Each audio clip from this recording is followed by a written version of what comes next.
Yo, I cracked the secret of YouTube. Like, I just read a book on YouTube stuff.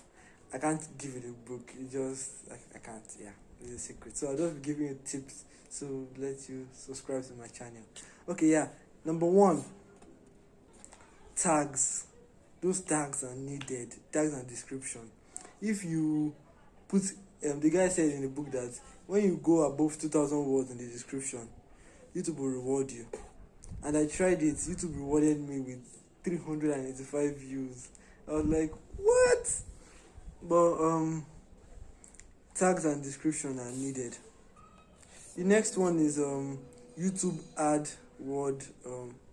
I can't say the full name, so I'll leave it in the description below.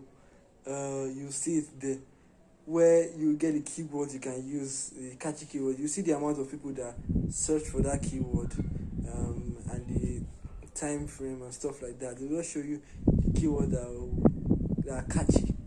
So, and it's sponsored by Google, so it's Google that owns it. So, you know.